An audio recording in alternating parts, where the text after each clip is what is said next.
Hello friends, welcome back to our YouTube channel Vidya Mahasagar. आज हम पढ़ेंगे न्यूक्लियाई चैप्टर। जो अगला चैप्टर है हमारा, इससे पहले जो हमारा चैप्टर चल रहा था एटम्स, वो कंप्लीट हो चुका है। तो मैं उम्मीद करता हूँ कि आपको वो अच्छे से समझ में आई होगी और आपको उसके नोट्स मिल गए होंगे हमारे टेलीग्राम चैनल से। अगर आपने हमारा टेलीग्राम चैनल ज्वाइन नहीं किया है तो डिस्क्रिप्शन बॉक्स में लिंक है, वहाँ से ज्वाइन कर लीजिए। वहाँ से आपको हमारी हर वीडियोज़ की PDF और नोट्स मिल जाएंगे। और अगर आपको पिछली वीडियोज़ भी देखनी है तो प्ले लिस्ट का लिंक भी डिस्क्रिप्शन बॉक्स में है, तो वहाँ से आप जाके सारी वीडियोज़ देख सकते हैं। तो बढ़ते हैं आज की वीडियो की तरफ। सबसे पहले न्यूक्लियस में आता है कि आइसोटोप्स होता क्या है, आखिर आइसोटोप्स क्या है, क्यों है, कैसे है, हम इन चीजों के बारे में पढ़ेंगे। सबसे पहले the atoms of an element which have the same atomic number but different mass number are called isotopes. ऐसे एलिमेंट जिनका जो एटॉमिक नंबर होता है वो सेम होता है लेकिन उनका जो मास नंबर होता है वो अलग होता है, उन्हें हम आइसोटोप्स कहते हैं। जैसे एग्जांपल हो गया 8O16, 8O17, यानी कि ऑक्सीजन का एटॉमिक नंबर तो क्या है, 8 तो है, यानी कि फिक्स है, 8 एटॉमिक नंबर होगा उसका, लेकिन उसका मास नंबर होगा वो कभी 16, कभी 17, कभी 18, ऐसे डिफरेंट वेरी करता है। तो ऐसे जो एटम्स होते हैं उनको हम क्या कहते हैं, आइसोटोप्स कहते हैं। जैसे ठीक है, और वैसे ही देख लो ओ ये जो है यहाँ पर क्लोरीन का 37 है और 17O35 है। वैसे पीबी, ये सारे देखो पीबी के सारे एटॉमिक नंबर 82 है लेकिन इनका जो एटॉमिक मास है वो अलग है। ठीक है, अब देखो आइसोटोन्स क्या होते हैं, दो atoms whose nuclei have same number of neutrons are called isotons। ऐसे एटम्स जिनके न्यूक्लियाई में सेम नंबर ऑफ न्यूट्रॉन्स होते हैं उन्हें हम आइसोटोन्स कहते हैं। ठीक है, आइसोटोप्स क्या होते हैं, जिसमें एटॉमिक नंबर सेम होता है, मास नंबर अलग। और आइसोटोन्स तो अलग ही होता है, ये आइसोटोन वो होते हैं जिनमें न्यूट्रॉन के नंबर सेम होते हैं।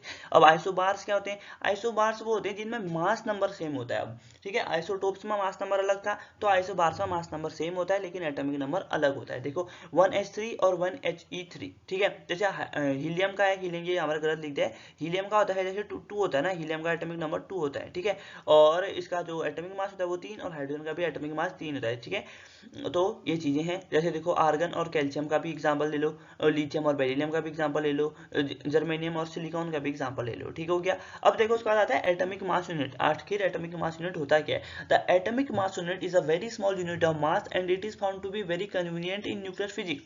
एटॉमिक मास यूनिट जो है वो बहुत ही छोटा सा मास है और वो बहुत ही कन्वीनियंट होता है न्यूक्लियर फिजिक्स में। ठीक हो गया। Atomic mass unit is defined as 1/12 of the mass of 1C612 atom, यानी कि एक कार्बन एटम का 1/12 जो हिस्सा होता है वही हमारा एटॉमिक मास यूनिट होता है। यानी कि जो कार्बन का मास होता है उसको मास क्या, उसको 1/12 से डिवाइड कर दिया तो जो हमारा निकल के आता है वो होता है atomic mass unit. According to Avogadro's hypothesis, number of item in 12 gram of carbon is equal to Avogadro, that is 6.023 into 10⁻23। यानी कि एवोगैड्रो के अकॉर्डिंग जो नंबर ऑफ एटम्स हैं कार्बन के 12 ग्राम में वो बराबर है एवोगैड्रो नंबर के बराबर में, जो है 6.023 इंटू 10⁻23। ठीक है, therefore the mass of one carbon atom इतना हो जाएगा 12 अपॉन इतना, दैट इज जो बहुत ही कम 1.9926 इंटू 10⁻26 kg, इतना कम इसका मास होता है। यानी कि 1 AMU की वैल्यू होती है 1.66 मल्टीप्लाई 10⁻27 kg। ठीक है,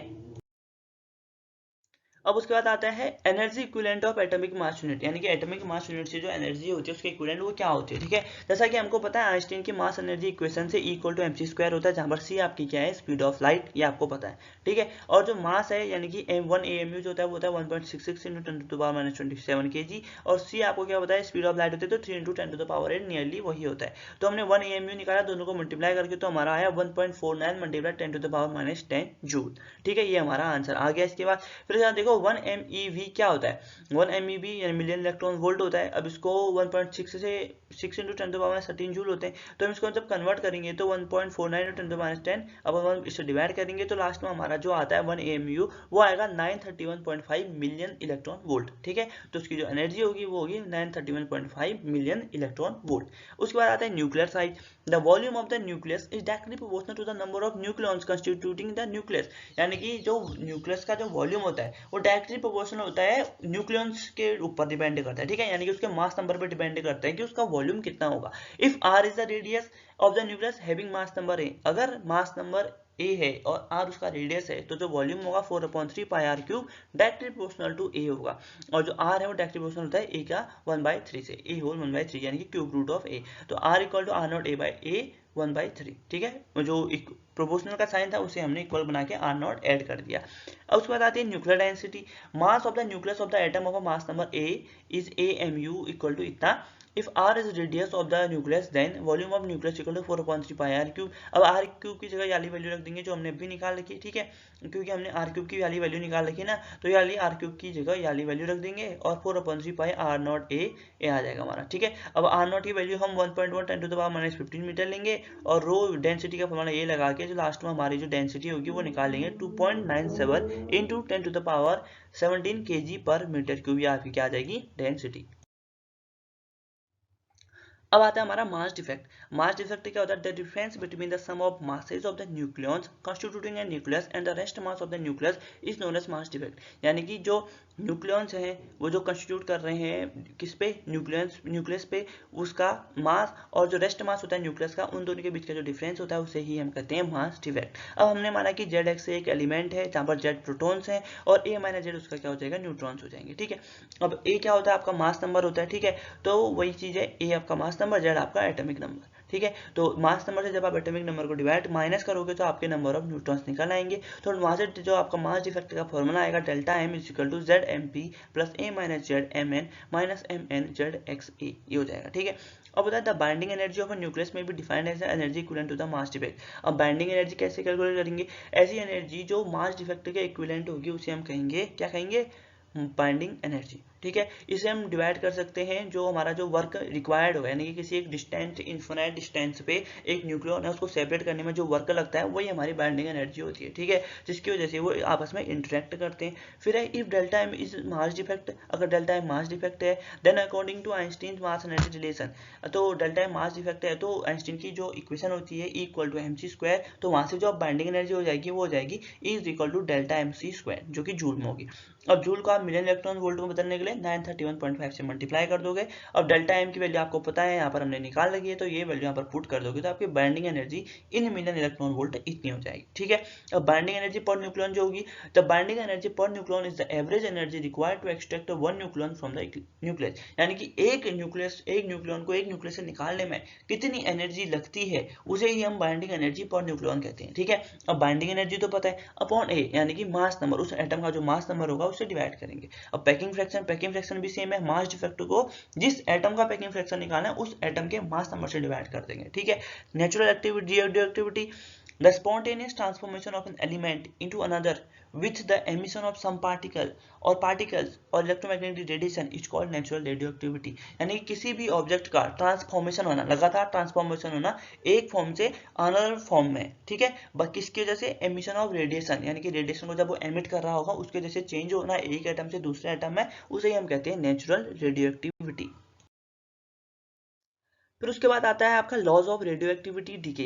उसमें आता है Rutherford and Soddy study the phenomena of radioactivity. उन्होंने रेडियोएक्टिविटी को फॉर्मूला को पढ़ा और उन्हें कुछ लॉज दिए। अब लॉज क्या है देखो, radioactivity is a spontaneous phenomena and one can not predict when a particular atom in a given radioactive sample will undergo disintegration. अब उन्होंने बताया कि रेडियोएक्टिविटी जो है ना आपकी, वो एक स्पॉन्टेनियस प्रोसेस है जो लगातार होती रहती है और उसमें कोई एक आदमी प्रिडिक्ट नहीं कर सकता कि कब क्या होने वाला है और कब कौन सा एटम डिसइंटीग्रेट हो जाएगा, ठीक है। दूसरा पॉइंट उन्होंने बताया कि when a radioactive atom disintegrate either an alpha particle और a beta particle is emitted, यानी कि जब भी कोई रेडियोएक्टिव डिके होता है तब एक अल्फा पार्टिकल और कोई ना कोई बीटा पार्टिकल होता है आपका इलेक्ट्रॉन, अल्फा पार्टिकल होता है जो हीलियम होता है, वो दोनों क्या होते हैं, एमिट करते हैं, ठीक है।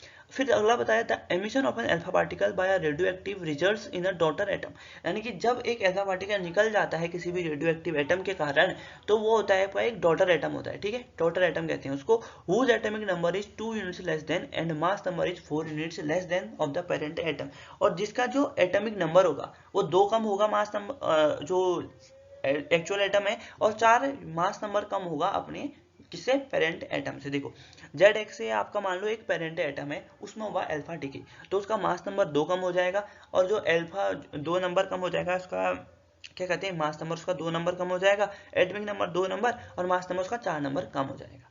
अगला है the emission of a beta particle, यानी कि जब बीटा पार्टिकल निकलता है तब जो ए है यानी कि मास नंबर है उसमें कुछ भी फर्क नहीं पड़ता, लेकिन जो उसका एटॉमिक नंबर है ना वो 1 बढ़ जाता है, ठीक है, एटॉमिक नंबर उसका 1 बढ़ जाता है और मास नंबर यानी कि जो ए जिसको हम ए से डिनोट करते हैं वो सेम का सेम ही रहता है, ठीक है। अगला पॉइंट है the number of atoms disintegrating per second of a radioactive sample at any point is directly proportional to the number of atoms present in at that time. यानी कि जो नंबर ऑफ एटम्स है ना जो disintegrate हो रहे हैं पर सेकेंड, वो डायरेक्टली प्रोपोर्शनल होता है कि नंबर ऑफ एटम्स कितने प्रेजेंट हैं वो उस समय उस पे, ठीक है। The rate of disintegration of the sample can not be altered by changing the external factors. अब जो रेट ऑफ डिसइंटीग्रेशन है ना उसे आप चेंज नहीं कर सकते बाय एक्सटर्नल फैक्टर, जैसे प्रेशर टेम्परेचर से उसको आप चेंज नहीं कर सकते हो, ठीक है। और जो भी आपका डिके हो रहा है यानी कि जितने नंबर ऑफ एटम्स पर मिनट डिके हो रहे हैं उसे हम कहते हैं रेडियो एक्टिव डिके, ठीक है। अब according to radio active decay law, तो dN अपॉन dt यानी कि जो dN upon dt per minute में कितने एटम डिसइंटीग्रेट हो रहे हैं वो डायरेक्टली प्रोपोर्शनल होता है कि उस समय उसमें कितने नंबर ऑफ एटम प्रेजेंट है, यानी कि डायरेक्टली प्रोपोर्शनल टू n। और dN upon dt equal to n को जब इनवर्स का साइन हटाओगे, डायरेक्टली प्रोपोर्शनल का साइन हटाओगे तो आपका आ जाएगा माइनस लैम्डा n, ठीक है। जहां पर जो प्रोपोर्शनली कांस्टेंट है लैम्डा उसे हम कहेंगे डीके कांस्टेंट रेडियोएक्टिव सैंपल का, ठीक है। It is also known as disintegration constant और ट्रांसफॉर्मेशन कांस्टेंट, इतने इसके नाम है, ठीक है। इसकी जो वैल्यू डिपेंड करती है रेडियोएक्टिव सैंपल पे। Further the negative sign indicates that the number of atoms sample decreases with the passage of time, ठीक है। टाइम के साथ साथ उसका जो सैंपल है वो भी डिक्रीज होता है। फ्रॉम इक्वेशन, अब इक्वेशन से हमें क्या पता चलता है, वी है dN upon n is equal to minus lambda dt। हमें बताया कि जो dN अपॉन n है वो माइनस लैम्डा dt के बराबर है। अब हमने ले लिया दोनों साइड लॉग, तो log n upon n naught equal to minus lambda t, तो n equal to n naught e की पावर माइनस लैम्डा t, तो n upon n naught equal to e की पावर माइनस लैम्डा t, आपका जो final formula है ये निकल के आ गया, ठीक है। और इसे आपको याद भी रखना है। अब आया हमारा radio active decay constant. Radio active decay तो पढ़ा, डीके कांस्टेंट भी पढ़ा, अब उसको अच्छे से डिफाइन करेंगे, ठीक है। According to radio active decay हमको पता है dN upon dt equal to minus lambda n पता है, तो लैम्डा इक्वल टू कितना हो जाएगा minus dN by dt upon n। यानी कि हम कह सकते हैं कि radio active decay constant of a substance may be defined as a ratio of instantaneous rate of disintegration to the number of atom, यानी कि जितना डिसइंटीग्रेट हो रहा है उसका रेशियो उससे, यानी कि उसमें कितने नंबर ऑफ एटम प्रेजेंट है उन दोनों का रेशियो हम क्या कहते हैं, रेडियो एक्टिव डीके कांस्टेंट कहलाता है, ठीक है। Again n equal to n naught e की power minus lambda t, t equal to 1 upon lambda, तो n equal to n naught e minus lambda ये हो जाएगा, ठीक है। t की जगह 1 अपॉन लैम्डा पुट करोगे तो वो माइनस लैम्डा 1 अपॉन लैम्डा, तो 1 बाई ई n नॉट, तो लास्ट में इसकी वैल्यू आ जानी है 0.368 n नॉट, ठीक है। Hence radioactive decay constant of a substance may also be defined as the reciprocal of the time, यानी कि रेडियोएक्टिव डीके कांस्टेंट को आप टाइम का रेसिप्रोकल से भी डिनोट कर सकते हो, आप डिफाइन कर सकते हो। अगर कहीं पर आ गया कि रेडियोएक्टिव डीके कांस्टेंट क्या होता है तो आप डिफाइन कर दें it is just reciprocal of time with after which the number of atoms of radioactive substance decreases to 0.368, यानी कि 36.8% गिरे जाते हैं, ठीक, जितना वो प्रेजेंट होते हैं इनिशियली। अब आती है हाफ लाइफ। हाफ लाइफ होती है consider that a radioactive sample contains an naught atoms, यानी कि एट टाइम t0, यानी कि शुरुआती टाइम पे एन नॉट एटम्स है, then the number of atoms left behind after time t is given by n equal to n naught e minus lambda t। तो अब definition से आपको पता है कि n equal to n naught e minus lambda t है, half life है, यानी कि t equal to t half होगा और n जो होगा n नॉट अपॉन 2, यानी कि सीधे सीधे हाफ लाइफ की डेफिनेशन ये होती है कि एक टाइम में, यानी कि एक टाइम इंटरवल में आधे टाइम में कितने नंबर ऑफ एटम्स डिके हो गए उसे हम कहते हैं हाफ लाइफ। तो उसकी भी डेफिनेशन पढ़ेंगे हम, ठीक है। तो देखो, तो n naught by 2 equal to n naught e minus l by 2 by t half हो गया, तो ये फॉर्मूला आएगा, तो e t by equal to 2, तो lambda t equal to log e2 log e2 गया, ठीक है। अब log e2 की वैल्यू होती है आपकी 0.693, तो t हाफ जो t कैपिटल T है उसकी वैल्यू है t हाफ, तो t half equal to 0.693 upon lambda, यानी कि half life of radioactive substance is inversely proportional to decay constant. अब जो हाफ लाइफ होती है वो इनवर्सली प्रोपोर्शनल होती है डीके कांस्टेंट के, और उसकी ये कैरेक्टरिस्टिक प्रॉपर्टी होती है न्यूक्लियस की, ठीक है। It can not be altered by any known method, इसको हम किसी भी मेथड से चेंज नहीं कर सकते।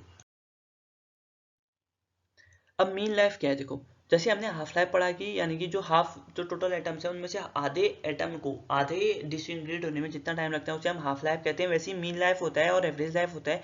The average life of radioactive substance is defined as the average time for which the nucleus of the atoms to radioactive substance exist, it is defined by T average. अब T average को भी same formula यानी कि 1 upon lambda से आप क्या करते हैं, टी नोट करते हैं। अब एक्टिविटी ऑफ रेडियोएक्टिव सब्सटेंस क्या होती है, the activity of a radioactive substance may be defined as the rate at which the nucleus of the atom in the sample disintegrate, यानी कि एक्टिविटी को हम ऐसे डिफाइन कर सकते हैं कि किस रेट से उसमें जो एटम्स है, न्यूक्लियस के एटम्स हैं वो डिसइंटीग्रेट हो रहे हैं, ठीक है। If a radioactive sample contains n atoms, अगर उसमें n एटम हैं at any time t, T then its activity at time T is defined as A is equal to minus D N upon D T. ठीक है, ये हो गया। The negative sign shows that the passage of time the activity of the decreases, यानी कि negative का sign है कि वहां पर जो टाइम है पैसेज का और जो एक्टिविटी है रेडियो एक्टिव सब्सटेंस की वो गिर रही है, यानी कि कम हो रही है। Since according to the radio active decay के कारण D N upon D T equal to minus lambda N होता है। द इक्वेशन में be expressed as A is equal to lambda N. Since N equal to N naught E की power lambda T, तो हमको A equal to lambda N naught E minus lambda T, ये हमारा क्या बन गया, formula बन गया। ठीक है, यहाँ पर lambda N naught equal to A naught होता है, ये हमारा क्या हो गया, रेडियो एक्टिव सैंपल की एक्टिविटी होगी टी 0 पे, यानी कि जब टाइम 0 होगा। ठीक है, अब आती है यूनिट्स ऑफ एक्टिविटी। एक्टिविटी तो हो रही है, अब उसकी यूनिट क्या होगी, यूनिट होती है उसकी क्यूरी, रदरफोर्ड, ये सारी उसकी यूनिट्स होती हैं। ठीक है, the activity of radio active sample में भी expressed as disintegration per second, यानी कि कितने एटम्स पर सेकंड डिसइंटीग्रेट हो रहे हैं उसे हम एक्टिविटी से डिनोट करते हैं। द प्रैक्टिकल यूनिट इसकी जो होती है वो होती है क्यूरी, और एक क्यूरी में 3.7 into 10 to the power disintegrate per second, इतने एटम पर सेकंड डिसइंटीग्रेट हो रहे होते हैं। अब इसी को अगर हम रदरफोर्ड में देखें तो 1 rutherford equal to 10 to the power 6 disintegration per second. ठीक, अब होता है न्यूक्लियर फिजन। न्यूक्लियर फिजन आप सभी लोग इससे वाकिफ होंगे। न्यूक्लियर फिजन एक ऐसा होता है कि जब एक बड़ा पार्टिकल या फिर एक बड़ा न्यूक्लियस छोटे छोटे पार्टिकल्स न्यूक्लियस में छूट जाता है, तब उसे कहते हैं न्यूक्लियर फिजन। तो the process of splitting of a heavy nucleus into two nuclei of nearly comparable masses with liberation of energy is called nuclear fission. यानी कि जब किसी एक हैवी न्यूक्लियस का दो छोटे छोटे न्यूक्लियाई में न्यूक्लियाई में टूटना, जिनका जो मास होगा वो पहले वाले के बराबर होगा, इसके साथ ही साथ उनके साथ कुछ एनर्जी निकलना, उसी हम कहते हैं न्यूक्लियर फिजन। ठीक है, अब देखो 92 यूरेनियम 235 को 0n1 से आपको डिसइंटीग्रेट किया, तो लास्ट में पता चला कि आपको 56 बेरियम 141 और 30 क्रिप्टॉन 92 के साथ साथ 3 न्यूट्रॉन प्लस क्यू जो एनर्जी होगी वो निकली है बाहर। ठीक है, neutron reproduction factor is defined as the ratio of the rate of production of neutrons to the rate of loss of neutron, यानी कि जो के है उसे हम डिनोट करेंगे कि कितने न्यूट्रॉन्स का प्रोडक्शन हो रहा है और कितने न्यूट्रॉन्स का लॉस हो रहा है। ठीक है, अब fission reaction will be study in case A के इक्वल टू 1। अब जो फिजन रिएक्शन होगी वो बराबर होगी जब के बराबर होगा 1 के, जब के छोटा बड़ा होगा 1 से, जो फिजन रिएक्शन होगा वो एक्सेलरेट होगा, यानी कि बढ़ते जाएगी। जब के छोटा होगा 1 से, तब क्या होगा, कम हो जाएगी। और ऐसी बात है, जब के कम है तो जो उसका एक्सेलरेशन है वो भी कम है, जब के ज्यादा है तो एक्सेलरेशन भी ज्यादा है, जब के बराबर है 1 के तो जो रिएक्शन है वो स्टडी होगी, बराबर चलती रहेगी। ठीक है, अब न्यूक्लियर रिएक्टर के जो मेन पार्ट होते हैं वो क्या क्या होते हैं। सबसे पहला मेन पार्ट है फ्यूल, यानी कि उसको चलाने के लिए, न्यूक्लियर रिएक्टर को चलाने के लिए फ्यूल की जरूरत तो होती है। अब जैसे यूरेनियम हो गया, यूरेनियम 235 उसमें एक फ्यूल की तरह काम करता है। फिर होता है moderator, it is used to slow down the neutrons released during the fission. The most common moderator are water, heavy water और के5। अब जो न्यूक्लियर रिएक्टर है उसमें न्यूट्रॉन्स जो होते हैं बहुत ही तेजी से मूव कर रहे होते हैं या फिर काम कर रहे होते हैं, तो उनको स्लो डाउन करने के लिए, यानी कि न्यूक्लियर फिजन की रिएक्शन के दौरान उनको स्लो डाउन करने के लिए जो यूज होता है उसे हम मॉडरेटर कहते हैं। और जो सबसे कॉमन मॉडरेटर होते हैं वो होते हैं वाटर, हैवी वाटर या फिर ग्रेफाइट। ठीक है, और फिर होती है control rods. These rods are cadmium और बोरोन, ये कैडमियम या बोरोन की रॉड्स होती हैं, which control the chain reaction by absorbing neutrons, जो चेन रिएक्शन को कंट्रोल करती हैं, एक्स्ट्रा जो बाहर निकल जाते हैं न्यूट्रॉन उनको एब्जॉर्ब करके। ठीक है, फिर आता है कूलेंट और heat exchange.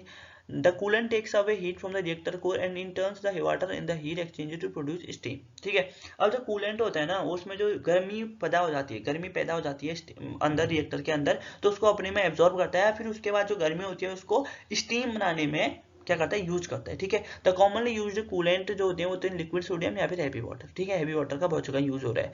Radiating shield, these are thick concrete walls which stop the radiation from going out. अब जो ये होती है रेडिएटिंग शील्डिंग, ये होती है कंक्रीट वॉल्स। जैसा आपने देखा होगा कि आपने न्यूक्लियर रिएक्टर अगर आपने देखे होंगे तो बड़े बड़े गोल गोल बने होते हैं उसमें, तो होते हैं कंक्रीट की वॉल्स बनी होती हैं, जिससे वो क्या करते हैं, जो रेडिएशन है उसको रोके रखते हैं बाहर जाने से। ठीक है, फिर आता है radiation hazards. The exposure to radiation induces dielectric genetic effects. अब जो कभी ऐसा हो गया कि रेडिएशन फैल गई तो वो क्या हो सकता है, उसे जेनेटिक इफेक्ट भी पड़ सकता है, यानी कि जो आपके वंश आने वाले वंश होगा उस पर भी उसका इफेक्ट पड़ सकता है। द स्ट्रॉन्ग अल्फा रे exposure can cause lung cancer. अब अल्फा रे का स्ट्रॉन्ग एक्सपोजर अगर आप पे हो गया तो लंग कैंसर वो कॉज कर सकता है। The exposure to fast and slow neutrons can cause blindness. ठीक है, अब जो अगर आप बहुत तेज जो न्यूट्रॉन्स हैं उनको देख रहे हो, नेक्ड आई से देख रहे हो, तो आपको ब्लाइंडनेस भी हो सकता है, आप अंधे भी हो सकते हो। ठीक है, the exposure to neutron proton and alpha particles can cause damage to red blood cells. अब जो न्यूट्रॉन प्रोटॉन और अल्फा पार्टिकल को अगर आप एक्सपोज करोगे, उनके पास जाओगे या फिर जो भी होगा वो आपकी बॉडी पे आ जाएंगे, लग जाएंगे, तो रेड ब्लड सेल्स को वो डैमेज कर सकते हैं। ठीक है, फिर आता है the exposure to alpha particle can cause disastrous effects. अब अल्फा पार्टिकल के साथ एक्सपोज हो गए जब वो, तो वो डिजास्टर इफेक्ट क्रिएट कर सकते हैं। जैसा चेरनोबिल एक्सीडेंट हुआ था, हिरोशिमा और नागासाकी में जब बम फेंका था तो रेडिएशन क्या क्या हुई थी आपको पता ही है। ठीक है, the strong exposure to proton and neutron can cause serious damage to productive organs. जो रिप्रोडक्टिव ऑर्गन्स होते हैं उनको भी ये कॉज कर सकते हैं बहुत ही गहरी तरीके से। फिर होते हैं जो सेफ्टी मेजर्स आप यूज कर सकते हो। The radio isotopes are transferred in thick walled lead containers and are kept in rooms with thick walls of lead। अब जो ये ऐसे रेडियो आइसोटोप्स होते हैं जो जहाँ से रेडिएशन निकलते हैं, इनको आपको थिक वॉल्ड जो लेड के कंटेनर होते हैं उसके अंदर रखना चाहिए और ऐसे कमरों में रखना चाहिए जहाँ पर लेड से की मोटी मोटी दीवारें हों। The radioisotopes are handled with the help of remote control device. Remote control device की वजह से इनको हेल्प करते हैं, ना कि खुद ही अपने हाथों से ये वर्कर होते हैं वो काम करते हैं। The workers are also to wear lead aprons. अब उनको जो भी वो कपड़े पहनते हैं या फिर जो ग्लव्स से पहनते हैं वो उनको सारे जो पहनने पड़ते हैं वो जो लेड से बने हुए होते हैं उन्हीं चीज़ों को पहनना पड़ता है। ठीक है, the radio active contamination of the work area is avoided at all cost. जो रेडियो एक्टिव कंटेमिनेशन होती है वर्क एरिया में उसको अवॉइड किया जाता है कि ताकि वो कभी हो ही ना। ठीक है, इसलिए उसको अवॉइड किया जाता है। तो दोस्तों आज की इस वीडियो में यही सारे इंपॉर्टेंट टॉपिक्स थे। तो मैं उम्मीद करता हूँ कि आपको ये सभी सारे टॉपिक समझ में आए होंगे। ये बहुत ही सिंपल चैप्टर है, बस आपको थोड़ा सा समझने की जरूरत है। ठीक है, वरना ये बहुत ही इंपॉर्टेंट स्कोरिंग चैप्टर है आपके एग्जाम्स के लिए। तो मैं उम्मीद करता हूँ कि आपको ये समझ में आया होगा। अगर समझ में आया तो प्लीज़ लाइक करें, शेयर करें मेरे दोस्तों के साथ और चैनल को सब्सक्राइब जरूर कर लें ऐसे ही इंपॉर्टेंट वीडियोज़ के लिए। तब तक के लिए 2 गज की दूरी, मास्क है जरूरी, अपना ध्यान रखिए, अपने घर वालों का ध्यान रखिए, आसपास आप साफ बनाए रखें। मिलते हैं नेक्स्ट वीडियो में, तब तक के लिए thanks for watching, take care, जय हिंद, जय भारत।